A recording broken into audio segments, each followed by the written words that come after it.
ವಿದ್ಯಾರ್ಥಿಗಳೇ, ಈ ಹಿಂದಿನ 2 ವರ್ಷಗಳ ಅವಧಿಯಲ್ಲಿ ನೀವೀಗಾಗಲೇ ನಾಮಪದಗಳು, ಆ ನಾಮಪದಗಳಲ್ಲಿ ಬರುವಂತಹ ವಿಧಗಳು, ಅವುಗಳಲ್ಲಿ ಅಂಕಿತನಾಮ, ರೂಢನಾಮ ಮತ್ತು ಅನ್ವರ್ಥನಾಮ ಎನ್ನುವಂತಹ 3 ಪ್ರಕಾರಗಳನ್ನು ಈಗಾಗಲೇ ನೀವು ಅಭ್ಯಾಸ ಮಾಡಿದ್ದೀರಿ.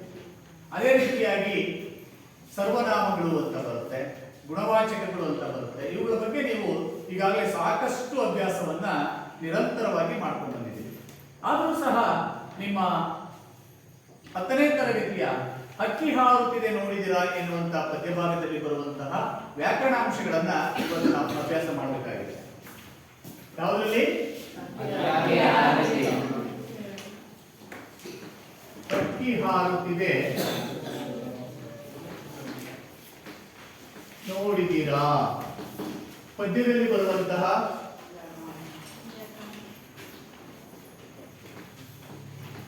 ವ್ಯಾಕರಣಾಂಶಗಳು. ಈ ವ್ಯಾಕರಣಾಂಶಗಳಲ್ಲಿ ಮೊದಲನೇದಾಗಿ ನಾಮಪದ. ಹಾಗಾದ್ರೆ ನಾಮ ಅಂದ್ರೆ ನಾಮ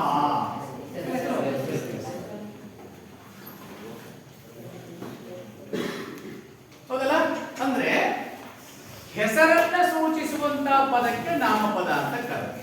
ಹಾಗಾದ್ರೆ ಯಾರ ಹೆಸರನ್ನ ಸೂಚಿಸುವಂತ ಪದ?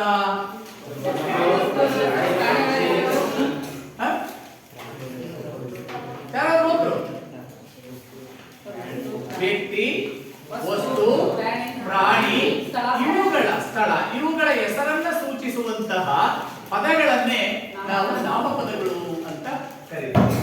ಇನ್ನೊಂದ್ಸರಿ, ವ್ಯಕ್ತಿ, ವಸ್ತು, ಪ್ರಾಣಿ ಮತ್ತು ಸ್ಥಳಗಳ ಹೆಸರನ್ನ ಸೂಚಿಸುವಂತಹ ಪದಗಳನ್ನ ನಾವು ನಾಮಪದಗಳು ಅಂತ ಕರೀತೀವಿ. ಬರ್ಕೊಳ್ಳಿ. ಒಂದು ವಸ್ತು,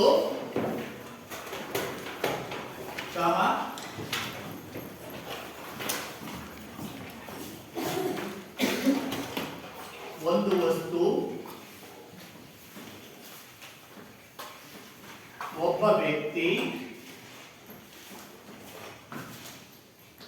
ಒಂದು ಪ್ರಾಣಿ,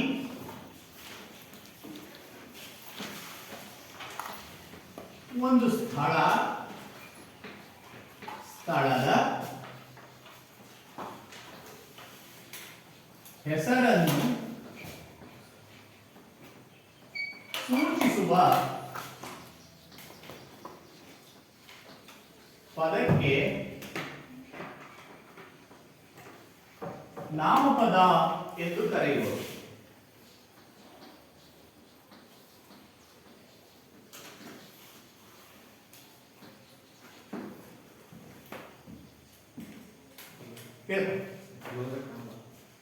ಕಾಣಲ್ವಾ? ಬೇಡ. ಒಂದು ವ್ಯಕ್ತಿ, ಒಂದು ವಸ್ತು, ಒಂದು ಸ್ಥಳ ಮತ್ತು ಒಂದು ಪ್ರಾಣಿ, ಇವುಗಳ ಹೆಸರನ್ನು ಸೂಚಿಸುವಂತಹ ಪದಗಳನ್ನ ನಾವು ನಾಮಪದಗಳು ಅಂತ ಕರಿತೀವಿ.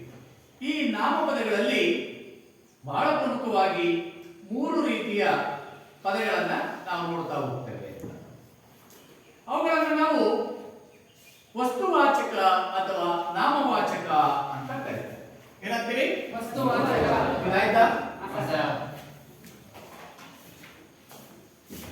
ಸಂಪಾಡ ನಾಮಪದದಲ್ಲಿ ಒಂದನೇದು ವಸ್ತುವಾಚಕ ಅಥವಾ ನಾಮವಾಚಕ.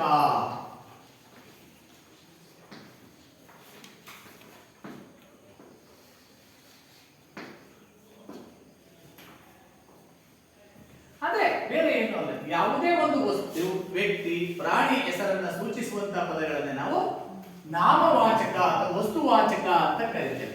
ಇವುಗಳಲ್ಲಿ 3 ರೀತಿಯ ನಾಮಪದಗಳನ್ನ ನಾವು ನೋಡ್ತಾ ಹೋಗ್ತೇವೆ. ಯಾವುದರಲ್ಲಿ? ವಸ್ತುವಾಚಕ ಅಥವಾ ನಾಮವಾಚಕದಲ್ಲಿ ಬಹಳ ಪ್ರಮುಖವಾಗಿ ನಾವು 3 ರೀತಿಯ ನಾಮಪದಗಳನ್ನ ನೋಡ್ತಾ ಹೋಗ್ತೇವೆ. ಇದಾಗಿದೆಯಲ್ಲ? ಹಾಗಾದ್ರೆ ಈ ವಸ್ತುವಾಚಕದಲ್ಲಿ ಬರುವಂತಹ 3 ವಿಧಗಳು ಯಾವುವು ಅಂತ ನೋಡೋದಾದ್ರೆ, ಒಂದು ರೂಢನಾಮ, ಒಂದು ರೂಢನಾಮ, 2 ಅಂಕಿತನಾಮ,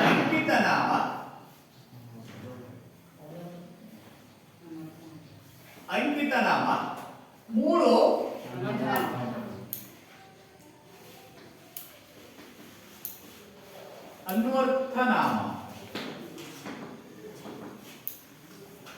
ರೂಢನಾಮ, ರೂಢಿಯಿಂದ ಬಂದಂತಹ ಪದಗಳನ್ನ ನಾವು ರೂಢನಾಮಗಳು ಅಂತ ಕರೀತೇವೆ. ಅಂದ್ರೆ ಈ ರೂಢನಾಮಗಳು ಯಾವಾಗಿಂದ ಅಸ್ತಿತ್ವದಲ್ಲಿದವಪ್ಪ? ಅನಾದಿ ಕಾಲದಿಂದಲೂ. ಅನಾದಿ ಕಾಲದಿಂದಲೂ ಅಂದ್ರೆ ಪ್ರಾಚೀನ ಕಾಲದಿಂದಲೂ ಅಂತ ಹೇಳ್ಬೋದು. ಹಾಗಾದ್ರೆ ನಮ್ಮ ತಾತ ಮುತ್ತಾತಂದಿರು ಯಾವಾಗ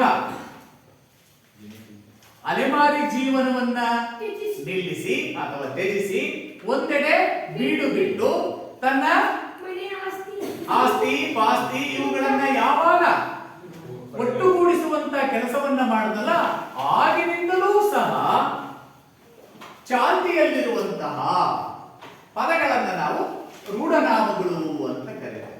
ಅದಕ್ಕೆ ಡೆಫಿನೇಷನ್ ಏನಪ್ಪಾ ಅಂದ್ರೆ ಅನಾದಿ ಕಾಲದಿಂದಲೂ, ಬರ್ಕೊಳ್ಳಿ, ಅನಾದಿ ಕಾಲದಿಂದಲೂ ಚಾಲ್ತಿಯಲ್ಲಿರುವ ಅಥವಾ ಬಳಸುತ್ತಿರುವ ಪದಗಳಿಗೆ ರೂಢ ಅಂದ್ರೆ ರೂಢಿಯಲ್ಲಿ ಅಂತ ರೂಢನಾಮ ಎನ್ನುವುದು.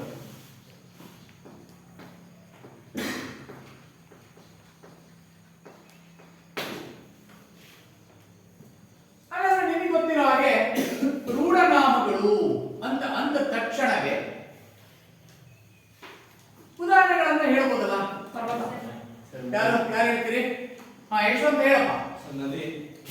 ಓಕೆ, ಉದಾಹರಣೆ ಪರ್ವತ, ನದಿ, ಊರು, ಪರ್ವತ, ಊರು, ಊರು, ಮನುಷ್ಯ, ಮನುಷ್ಯ, ದೇಶ, ಹಾಗಾದ್ರೆ ಹೆಂಗಸು ಅಲ್ವಾ, ಗಂಡಸು, ಹೀಗೆ ಅನೇಕ, ಶಾಲೆ, ಬೆಟ್ಟ, ಗುಡ್ಡ, ಮನೆ, ಇವೆಲ್ಲವೂ ಸಹ ರೂಢನಾಮಕ್ಕೆ ಉದಾಹರಣೆಗಳು. ಆದ್ರೆ ನೋಡಿ, ನದಿ ಎನ್ನುವಂತದ್ದು ರೂಢಿಯಲ್ಲಿರುವಂತಹದ್ದು. ಆದ್ರೆ ಈ ನದಿ ಎನ್ನುವಂತದ್ದಕ್ಕೆ ನಾವು ಇತ್ತೀಚೆಗೆ ಅನೇಕ ಹೆಸರುಗಳನ್ನ ಕೊಟ್ಟಿದ್ದೀವಿ. ಗಂಗಾ ನದಿ, ತುಂಗಾ ನದಿ, ಯಮುನಾ ನದಿ, ಕಾವೇರಿ, ಬ್ರಹ್ಮಪುತ್ರ, ಶರಾವತಿ, ಭದ್ರಾ, ಹೌದಲ್ಲ? ಹಾಗೆ ಹೆಸರನ್ನ ಕೊಟ್ಟ ತಕ್ಷಣ ರೂಢಿಯಲ್ಲಿದ್ದಂತಹ ಪದಗಳಿಗೆ ಅವುಗಳನ್ನ ಏನಂತ ಕರಿತೀವಿ? ಅಂಕಿತ ನಾಮ ಅಂತ ಕರಿತೀವಿ. ಬರ್ಕೊಳ್ಳಿ.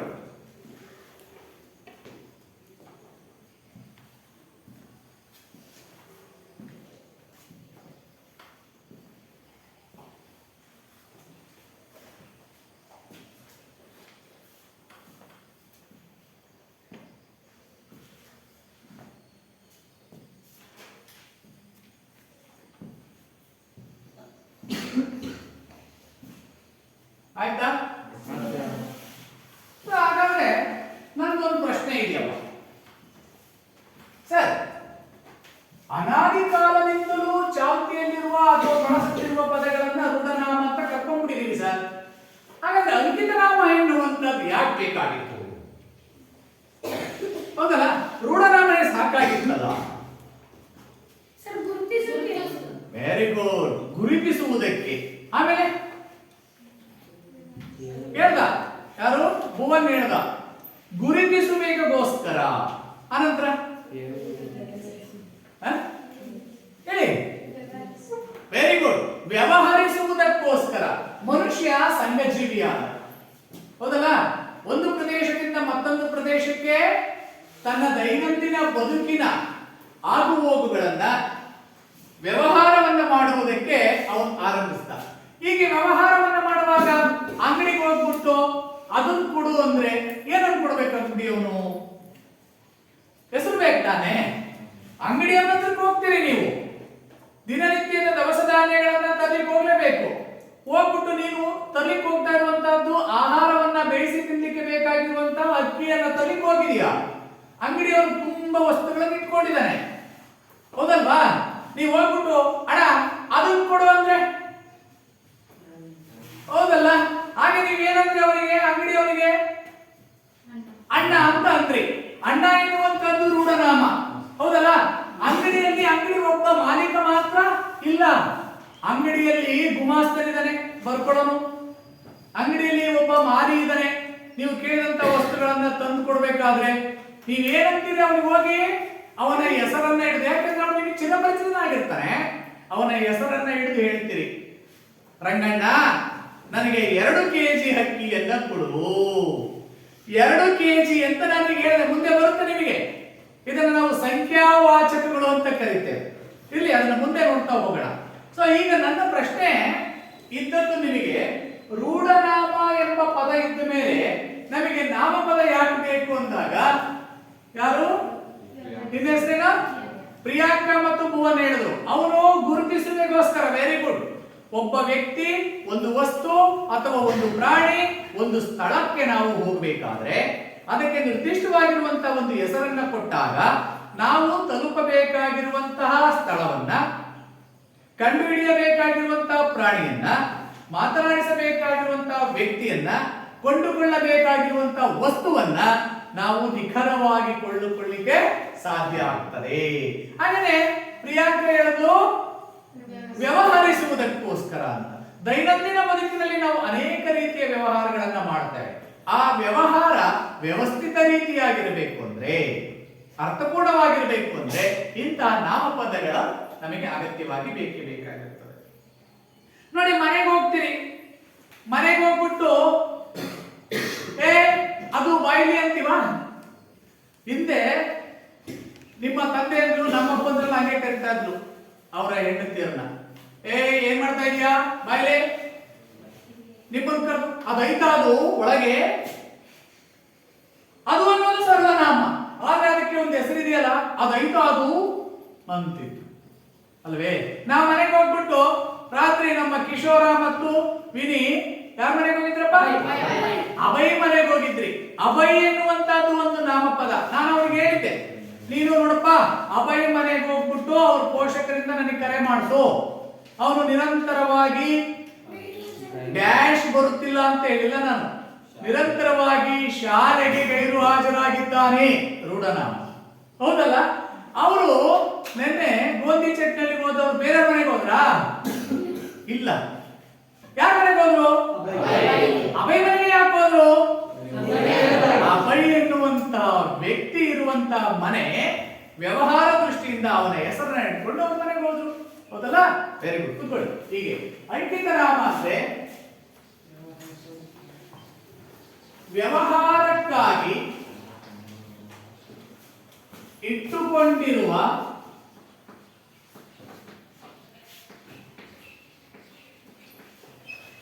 ಅಥವಾ ಗುರುತಿಸುವಿಕೆಗಾಗಿ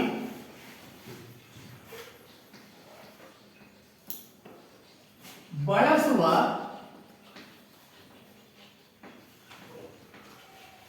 ಪದಗಳೇ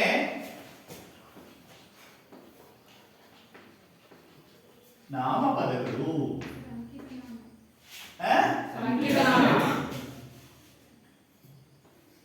ಅಂಕಿತ ನಾಮಗಳು.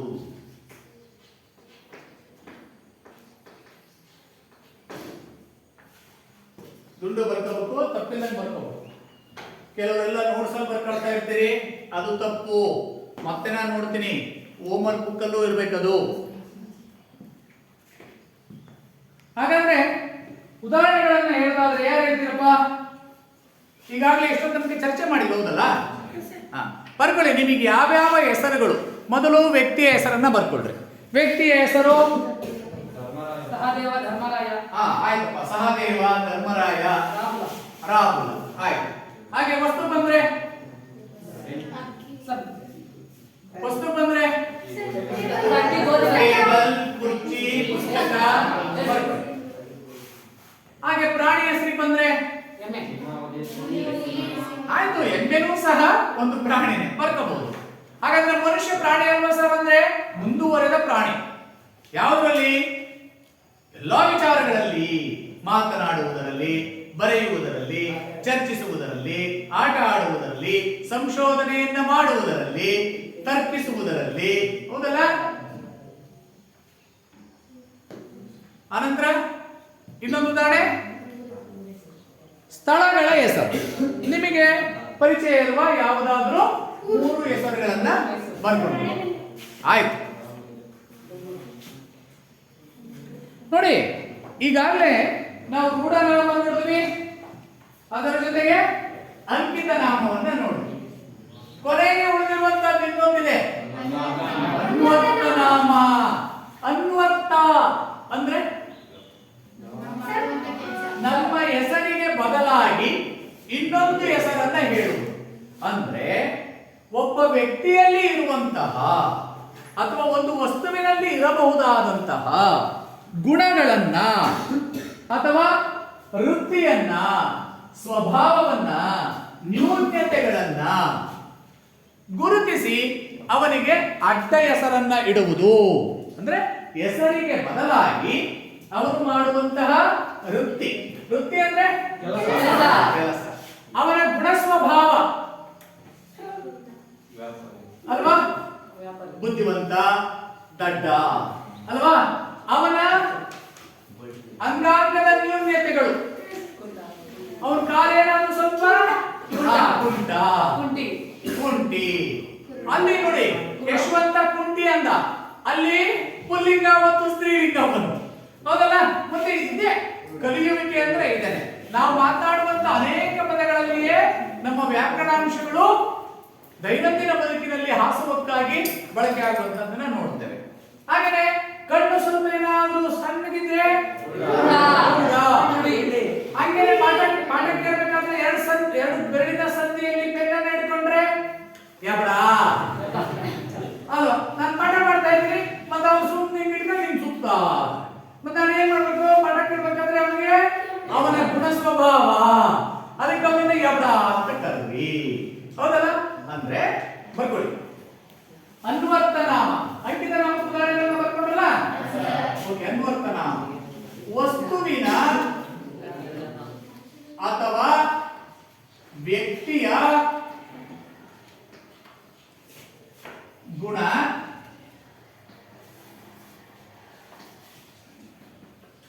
ಸ್ವಭಾವ, ವ್ಯಕ್ತಿತ್ವ,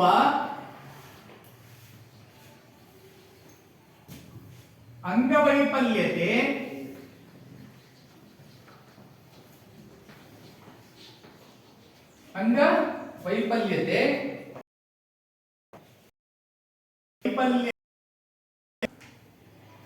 ವಿಶೇಷವಾದ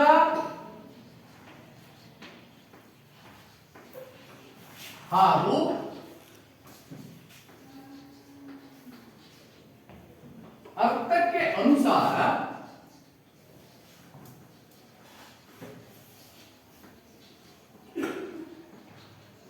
ಅರ್ಥಕ್ಕೆ ಅನುಸಾರ ನೀಡುವ ಅಥವಾ ಹೇಳುವ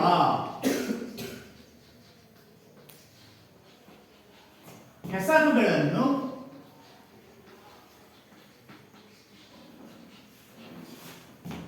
ಅನ್ವರ್ಥ ನಾಮ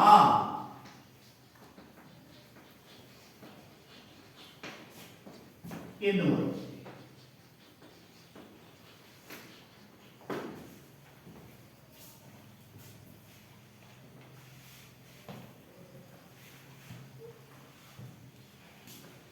ಯಾಕೆ ಪೆನ್ಸಿಲ್ ಅಲ್ಲಿ ಬರ್ಕೊಂಡಿದ್ಯಾ? ಪೆನ್ ಇಲ್ವಾ?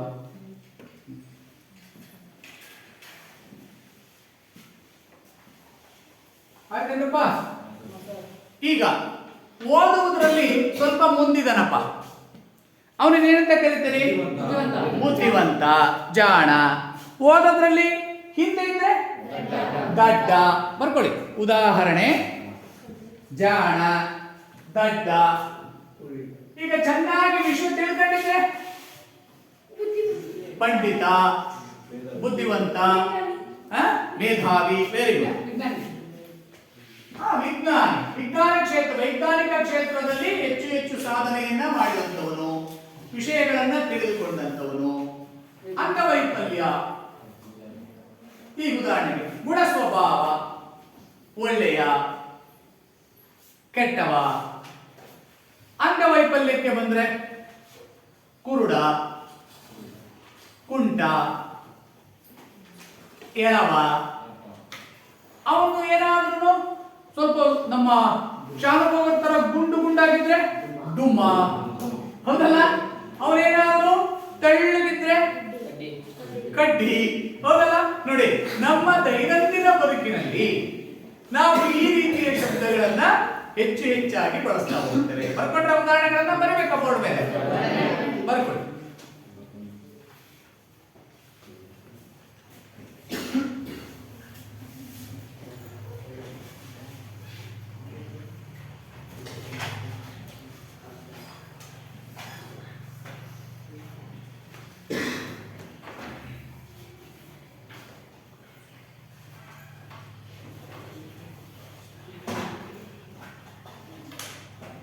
ಆಯ್ತಾ?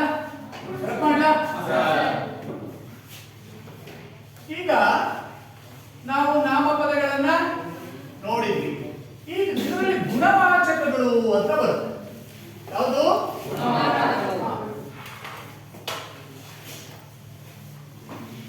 ನಾಮವಾಚಕಗಳನ್ನ ನೋಡಿದ್ವಿ ಅಥವಾ ವಸ್ತುವಾಚಕ ನೋಡಿದ್ವಿ. ಈಗ ಎರಡನೇದು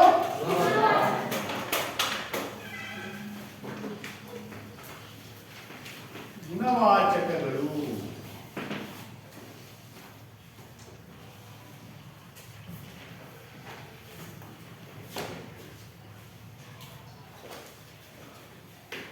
ಒಂದು ವಸ್ತು ಅಥವಾ ಒಬ್ಬ ವ್ಯಕ್ತಿಯ,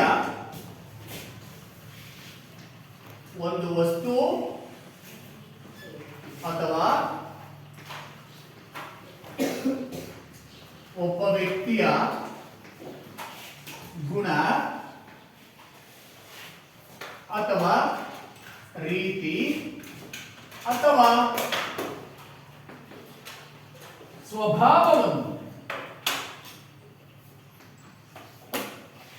ಸ್ವಭಾವಗಳನ್ನು ತಿಳಿಸುವ ವಿಶೇಷಣಗಳಿಗೆ, ಇದು ಬಹಳ ಮುಖ್ಯ, ವಿಶೇಷಣಗಳಿಗೆ ನಾವು ಗುಣವಾಚಕ ಅಂತ ಕರಿತೀವಿ. ಗುಣವಾಚಕ ಎನ್ನುವುದು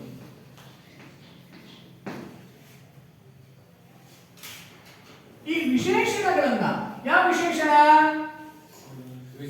ಗುಣ, ರೀತಿ, ಸ್ವಭಾವಗಳೆಂಬ ವಿಶೇಷಣಗಳನ್ನ ಯಾವ ವಸ್ತುವಿಗೆ ನಾವು ಸಮೀಕರಿಸಿ ಅಥವಾ ಹೋಲಿಸಿ ಹೇಳ್ತೀವೋ ಆ ಶಬ್ದವನ್ನೇ ನಾವು ವಿಶೇಷ ಅಂತ ಕರಿತೀವಿ. ಅರ್ಥ ಆಯ್ತಾ? ನೋಡಿ, ಒಂದು ವಸ್ತು ಒಬ್ಬ ವ್ಯಕ್ತಿಯ ಗುಣ, ರೀತಿ, ಸ್ವಭಾವಗಳನ್ನು ತಿಳಿಸುವಂತಹ ವಿಶೇಷಣಗಳು, ಅಂದ್ರೆ ಆ ವ್ಯಕ್ತಿಯಲ್ಲಿರುವಂತಹ ವಿಶೇಷ ಗುಣಗಳು ಅಂತ ಅರ್ಥ. ಈ ವಿಶೇಷಣಗಳನ್ನ ಯಾವ ವಸ್ತು ಅಥವಾ ವ್ಯಕ್ತಿಗೆ ಹೋಲಿಸಿ ಹೇಳುತ್ತೇವೋ ಅಥವಾ ಹೊಗಳಿ ಹೇಳುತ್ತೇವೋ ಅವುಗಳನ್ನು ನಾವು ವಿಶೇಷ್ಯ ಅಂತ ಕರಿತೀವಿ. ಬಹಳ ಪ್ರಮುಖವಾಗಿ ಗುಣವಾಚಕಗಳಲ್ಲಿ ಎರಡು ಶಬ್ದಗಳು ಬಹಳ ಪ್ರಮುಖವಾಗಿರ್ತವೆ ಅಂತ ಆಯ್ತು. ಯಾವ್ಯಾವಪ್ಪ? ಒಂದು ವಿಶೇಷಣ, ಇನ್ನೊಂದು ವಿಶೇಷ. ಬರ್ಕೊಳ್ಳಿ. ಯಾವ ವಸ್ತು ಅಥವಾ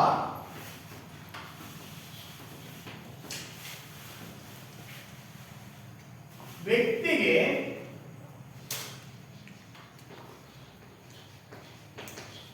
ಹೇಳಲಾಗುತ್ತದೆಯೋ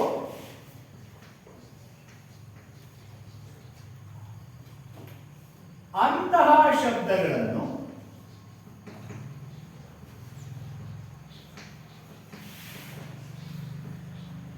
ವಿಶೇಷ್ಯ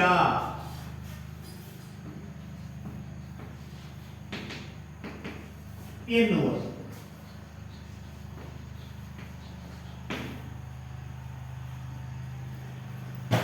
ಹಾಗಾದ್ರೆ ಗುಣವಾಚಕಗಳಲ್ಲಿ ಎಷ್ಟು ಶಬ್ದಗಳಿರ್ತವೆ ಅಂತಾಯ್ತು? ಎರಡು. ಯಾವ್ಯಾವು? ವಿಶೇಷಣ ಮತ್ತು ವಿಶೇಷ. ನೋಡಿ, ಉದಾಹರಣೆ ಅಂತ ಬರ್ಕೊಂಡು, ಒಂದು ವಿಶೇಷಣ, ಇನ್ನೊಂದು ವಿಶೇಷ. ನೋಡ್ರಿ, ಈಗ ನಾನು ಏನ್ ಹೇಳ್ತಾ ಇದ್ದೀನಿ? ಗುಣ, ರೀತಿ, ಸ್ವಭಾವವನ್ನ ತಿಳಿಸ್ತಾ ಇದ್ದೀನಿ, ಹೌದನಾ? ಈ ಉದಾಹರಣೆಗೆ ಸಿಹಿ ಎನ್ನುವ ಎನ್ನುವಂತಹದ್ದು ವಿಶೇಷಣ. ಅಂದ್ರೆ ಅದರ ಗುಣ. ಯಾವುದರ ಗುಣ? ಸಿಹಿ. ಸಿಹಿ ಯಾವುದರ ಗುಣ? ವಿಶೇಷ. ಹಣ್ಣಿನ ಗುಣ. ಹೌದಲ್ಲ? ಇಲ್ಲಿ ವಿಶೇಷ ಯಾವುದು? ಹಣ್ಣು. ಬರ್ಬೋದು. ಈಗ ವಿಶೇಷಣ ಜಾಣ. ಜಾಣ ಯಾರು? ವ್ಯಕ್ತಿ. ಹುಡುಗ ಅಥವಾ ಹುಡುಗಿ. ನಿಮಗೆ ಹುಡುಗ ಆದ್ರೆ ಹುಡುಗ ಬರ್ಕೊಡ್ರಿ, ಹುಡುಗಿ ಅಂದ್ರೆ ಹುಡುಗಿ ಬರ್ಕೊಡ್ರಿ. ಹಾಗಾದ್ರೆ ನಾನು ವಿಶೇಷಣ ಹೇಳ್ತೀನಿ, ನೀವು ವಿಶೇಷ ಹೇಳಬೇಕು. ದೊಡ್ಡ ವ್ಯಕ್ತಿ. ಹೇಳ್ಬೋದು. ಈ ಉದಾಹರಣೆಗೆ ಹಿಮಾಲಯ ಪರ್ವತದಲ್ಲಿ ಹುಟ್ಟುವಂತಹ ಗಂಗಾ ನದಿ ತುಂಬಾ ದೊಡ್ಡದು. ಅಥವಾ ವಿಸ್ತಾರ, ಯಮುನಾ ನದಿ ವಿಸ್ತಾರವಾಗಿ ಹರಿಯುತ್ತದೆ. ಬರ್ಕೊಳ್ಳಿ. ದೊಡ್ಡ ವ್ಯಕ್ತಿ ಹೇಳ್ಬೋದು, ಆದ್ರೆ ವ್ಯಕ್ತಿ ಅಂತ ಹೇಳ್ಬೇಕಾದ್ರೆ ಹೆಸರನ್ನ ಹೇಳಬೇಕು. ಮರ, ಒಳ್ಳೆಯ ಒಳ್ಳೆಯ ಮನುಷ್ಯ, ಒಳ್ಳೆಯ ಪ್ರಾಣಿ. ಹೀಗೆ ಗುಣವಾಚಕಗಳಲ್ಲಿ ಒಂದು ವಿಶೇಷಣ, ಇನ್ನೊಂದು ವಿಶೇಷ ಎನ್ನುವಂತ ಎರಡು ಶಬ್ದಗಳು ಇದ್ದೇ ಇರ್ತವೆ. ಅರ್ಥ ಆಗಿದೆಯಲ್ಲ? ಬರ್ಕೊಂಡ್ರ? ಒಂದು 4 ಉದಾಹರಣೆಗಳನ್ನ ನೀವು ಬರ್ಕೋಬೇಕು. ಹಾಗೇನೆ ಇದಾದ ನಂತರದಲ್ಲಿ ವಾಚಕಗಳನ್ನ ಹೇಳ್ತಾ ಬರ್ತಿದ್ದೀವಿ. ನಾಮವಾಚಕಗಳನ್ನ ನೋಡಿದ್ವಿ, ವಸ್ತುವಾಚಕಗಳನ್ನ ನೋಡಿದ್ವಿ, ಗುಣವಾಚಕಗಳನ್ನ ನೋಡಿದ್ವಿ. ಈಗ ನೆಕ್ಸ್ಟ್ ಸಂಖ್ಯಾವಾಚಕವನ್ನ ನೋಡೋಣ. ಇದಾಯ್ತಾ? ಬರ್ತಿದ್ದಿಲ್ಲ ಅಂತ ಬರ್ಕೊಡ್ರಿ.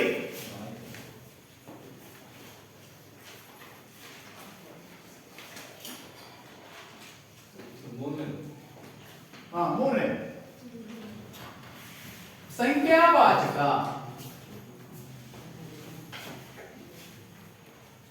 ಸಂಖ್ಯಾವಾಚಕ ಅಂದ್ರೆ ಬಹಳ ಸುಲಭ. ಸಂಖ್ಯೆಗಳನ್ನು ತಿಳಿಸುವಂತಹ ವಾಚಕಗಳು, ಪದಗಳೇ ಸಂಖ್ಯಾವಾಚಕಗಳು ಅಂತ.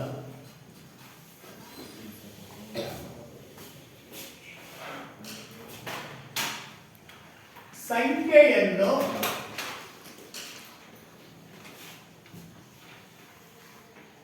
ತಿಳಿಸುವ ಶಬ್ದಗಳೇ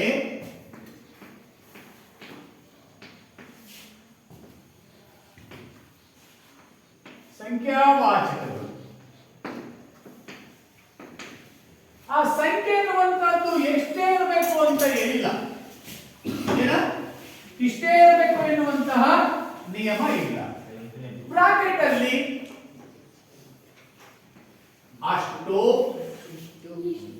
ಇಷ್ಟು, ಎಷ್ಟು ಅಲ್ವಾ ಎನ್ನುವಂತಹ ಎಂಬ ಸಂಖ್ಯೆಗಳನ್ನು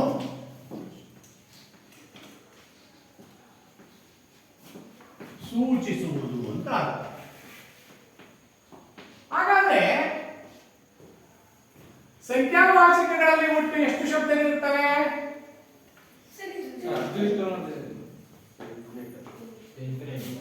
ಎರಡಿರ್ತಾವ. ಅದು ವ್ಯಕ್ತಿ ಆಗಿರ್ಬೋದು, ವಸ್ತು ಆಗಿರ್ಬೋದು, ಸ್ಥಳ ಆಗಿರ್ಬೋದು, ಪ್ರಾಣಿ ಆಗಿರ್ಬೋದು. ಉದಾಹರಣೆಗೆಲ್ಲ ಮುಕ್ಕಣ್ಣ, ಮೂರು ಕಣ್ಣುಳ್ಳ ವ್ಯಕ್ತಿ ಅಲ್ವಾ? ಹಾಗೇನೆ ದಶಾವತಾರ ಅಲ್ವಾ? ಆಮೇಲೆ ಅನಂತರ ಪಂಚೇಂದ್ರಿಯ. ಪಂಚೇಂದ್ರಿಯ, ವೆರಿ ಗುಡ್. ಪಂಚ ಅಂದ್ರೆ ಎಷ್ಟಪ್ಪ? 5. ಉದಾಹರಣೆಗೆ ನಾವು ಕಂದ ಪದ್ಯವನ್ನ ಚೌಪದಿ ಅಂತ ಕರಿತೀವಿ. 4,000. ಚೌ ಅಂದ್ರೆ 4, ಪದಿ ಅಂದ್ರೆ 1000 ಅಲ್ವಾ? ಈಗ ಸಂಖ್ಯಾವಾಚಕಗಳನ್ನ ನಾವು ಗುರುತಿಸ್ತಾ ಹೋಗ್ತೇವೆ. ಬರ್ಕೊಳ್ಳಿ. ಸಂಖ್ಯಾವಾಚಕ ಅದೇ ಸಂಖ್ಯೆಯ ವಾಚಕ. ಇಲ್ಲಿ 2 ರೀತಿಯ ಪದಗಳನ್ನ ನಾವು ನೋಡ್ತೀವಿ ಸಂಖ್ಯಾವಾಚಕದಲ್ಲಿ. ಒಂದು ಉದಾಹರಣೆ,